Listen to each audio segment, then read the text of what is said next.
में हार गए थे और काफी बुरी तरह हार गए थे। ऐसे लगा कि उस समय वो छोड़ देना चाहिए। ये जो चीज है जिसकी सबसे ज्यादा कमी है आज की नई पीढ़ी में, वो है स्पिरिट। हम आप सभी ये देख रहे होंगे कि बच्चों में आत्महत्या की प्रवृत्ति बढ़ रही है, जो कोटा जा रहे हैं, जिनमें रिजेक्शन झेलने की ताकत नहीं रह गई। हमें ये रिजेक्शन झेलने की ताकत यहाँ से मिलती है। ये ग्राउंड हमें सिखाता है कि हम अगर रिजेक्ट हो गए तो भी कोई दिक्कत नहीं है यार, अगले राउंड खेलेंगे। ये हमारे शिक्षक हमें सिखाते हैं, देखो यार तुम्हें बेसिक कमी तुम्हारे में ये रह गई थी, ये चीज कर ली होते तो ठीक होते। मैं आपको अपना एग्जाम्पल बताऊं, इंटरव्यू हुआ और हम लोगों का नहीं हुआ। जो हमारे यहाँ तमाम शिक्षक होंगे, जो हम लोगों के कभी सहपाठी रहे होंगे, किसी दौर में जब इलाहाबाद हम लोग पढ़ा करते थे तो एक दीवार पर लिस्ट लगती थी। दीवार पर लिस्ट पे सब लोग देखते थे, जिनका हो जाता था वो कुछ चिल्लाते उल्लाते जाते थे, और जिनका नहीं होता था वो तत्काल अपने कमरे जाते थे। मोबाइल बंद करने के बाद तो दिखाई नहीं देते थे 4-5 दिन। 2-4 बार हम लोग भी उस श्रेणी में रहे कि मोबाइल बंद करने के बाद 2-4 दिन दिखाई नहीं देते थे, क्योंकि पूछने वाले कहते थे क्या हो ना भेल या ना हुआ कल ना हो पाई नहीं।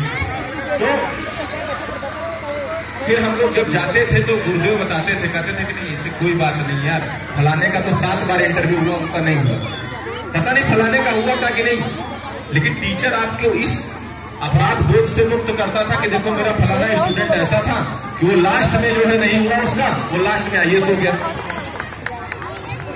हम लोगों का जब मॉक इंटरव्यू होता था तो वो बड़ी बारीकी से होता है ना कि हम अपने शुरुआती दिनों में बड़े विद्रोही होते हैं। ये बच्चे जो हैं ये अब धीरे धीरे विद्रोही बनने की कंडीशन में है। ये व्यक्ति का क्या होता है कि जो विकास शुरू होता है वो क्रांतिकारी के तौर पर होता है, फिर वो धीरे धीरे धीरे साम्यवादी बन जाता है, फिर धीरे धीरे लोकतांत्रिक होता है, फिर समाजवादी और लास्ट में पूंजीवादी हो जाता है। तो ये हम लोगों को भी बड़ा बुरा लगता था। जैसे जब हमारे गुरुदेव हम लोगों को पढ़ाया करते थे तो एक बड़ा सा जैसे इतना बड़ा ग्राउंड था, इसे हम लोगों का ग्राउंड था। गांव के हम लोग बच्चे पढ़े लिखे हैं, 12 तक की शिक्षा गांव में हुई, और भला हो इलाहाबाद यूनिवर्सिटी का कि हम यहाँ खड़े हैं। वो उस इंस्टीट्यूट का भला हो कि हम यहाँ खड़े हैं। तो ऐसे बच्चे खड़े कर दिए जाते थे और सवाल बोल दिया जाता था। अब तो ये रिकॉर्ड ना करिएगा प्लीज, अब तो वो परंपरा टीचरों वाली खत्म हो गई ना, पीटने वाली। हम लोगों के समय में ये परंपरा घोर रूप से थी। शिक्षक जो है जैसे 9:30 बज जाता था तो मास्टर डंडा लेकर दरवाजे पर खड़े रहते थे।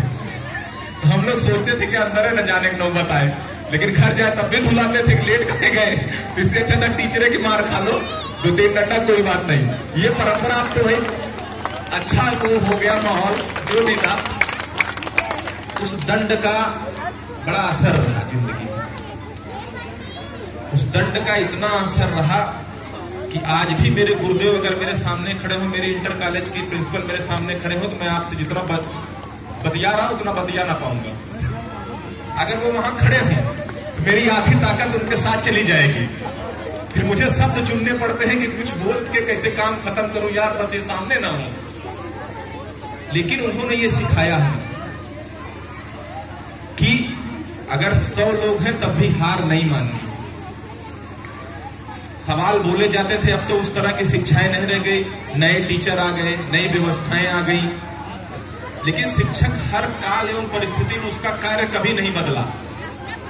एंशिएंट से लेकर वर्तमान तक उसका कार्य कभी नहीं बदला, उसका कार्य कभी नहीं बदलेगा। जिस दिन उसका वर्क प्रोफाइल चेंज हो जाएगा उस दिन समाज का वर्क प्रोफाइल चेंज हो जाएगा। और मैं ये मानता हूं कि यहाँ जो शिक्षकगण खड़े हैं, मुझे ये कहने में कोई गुरेज नहीं है कि वो मुझसे भी ज्यादा टैलेंटेड है, बहुत सारे यहाँ हैं। मेरी कुल शिक्षा बीए है, मेरी पढ़ाई लिखाई कुल बीए है। एमए फर्स्ट ईयर में सिलेक्शन हो गया, फिर एमए पूरा करने की नौबत नहीं आई कभी। तो इसलिए मैं बड़े इंस्टीट्यूशन में बोलने से बचता हूँ कि उससे बड़े ज्यादा लोग पढ़े लिखे पढ़ाते रहते हैं। तो और इसमें से बहुत सारे ऐसे हैं जो हमारे साथ कंपटीटर रहे, जिन्होंने मेरे साथ इंटरव्यू दिया है, जिन्होंने मेरे साथ मेंस दिया है, जिन्होंने मेरे साथ 2-2, 4-4, 5-5 इंटरव्यू फेस किए। तो वो टैलेंट की कमी नहीं है। मैं अब मानता हूं कि वर्तमान जो बेसिक शिक्षा विभाग का शिक्षक है वो बहुत ही वेल एजुकेटेड है, इसमें मुझे कोई गुरेज नहीं करने। वो बहुत ही वेल एजुकेटेड है और कई मायनों में कई से अधिक एजुकेटेड है, मुझे ये कहने में कोई गुरेज नहीं। और वो परिलक्षित हो रहा है। मैं इसमें से राजेंद्र जी के यहाँ तो मैं बहुत पहले गया था, इनके विद्यालय में एक दिन संयोग से गया था, मैं गया था पैमाइश कराने इनके विद्यालय की, पता चला तो वहां बातचीत हुई। मैं इनको कंटिन्यूअसली फॉलो करता हूं क्योंकि इनका नंबर फीड है मेरे पास, तो इनके स्टेटस से मैं जान जाता हूं कि कर क्या रहे हैं। तो इनकी मेहनत मैंने देखा विद्यालयों में, कबड्डी शिक्षकों की मेहनत मैंने देखा, मैडम की मेहनत मैंने देखा। अगर एक शिक्षक, जबकि हम सभी जानते हैं, हम सभी सरकारी अधिकारी कर्मचारी हैं कि संसाधनों का घोर अभाव है, इसमें ये कहने में कोई गुरेज नहीं है, संसाधनों का अभाव है। पहले से अलग बात है कि बेहतर हो गए हैं संसाधन, लेकिन अभी भी जो वर्ल्ड क्लास फैसिलिटी है नहीं है।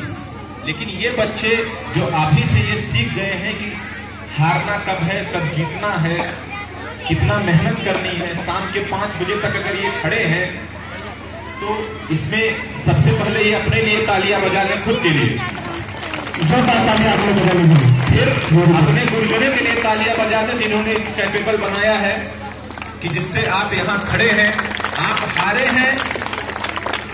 एक ब्रिटिश कहावत है कि it is not important you are win और lose, it is important to participate.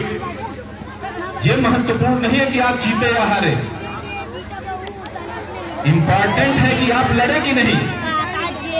एक ब्रिटिश कहावत है, कहते हैं if A ship sinks it's captain sinks and if A ship win the nation win. कहता है कि अगर कोई जहाज डूबता है तो जहाज के साथ डूबता है उसका कप्तान, अगर कोई जहाज जीतता है तो उसके साथ जीतता है उसका देश। जोरदार तालियों के साथ आप लोग सब। अगर किसी विद्यालय में बच्चे तैयार होते हैं तो वो देश की संपत्ति होती है, अगर बच्चे खराब हैं तो वो शिक्षक का व्यक्तिगत मामला है। ये इस पूरे के पूरे आयोजन को मैं देख रहा हूं। हम लोग अपने बचपन में सुना करते थे कि फलाने विद्यालय पे रैली आई है, हमारे यहाँ कहा जाता था कि रैली आई है, तो रैली में बच्चे खेलते थे, विनर होते थे और ढेर सारे खेल होते थे। यहाँ जो खड़ी मेरे सामने फौज है, हमारे बीएसए साहब हैं, भैया हैं, इन सब लोगों को, हमारे वरिष्ठ टीचर हैं, इन सब लोगों को इस नई फौज को तैयार करने के लिए बहुत बहुत बधाई। इस आयोजन के लिए चूंकि सीमित संसाधनों का विभाग है, उन सबों को, उन सभी संसाधनों के साथ लेके और इतना बेहतरीन तैयारी करने के लिए भी बहुत बहुत बधाई आप लोगों को। और सबसे बड़ी बात कि जब भी कभी इतिहास किसी का मूल्यांकन करेगा, वो मूल्यांकन आपके थ्रू करेगा। The teacher who create the history, the teacher who demise the history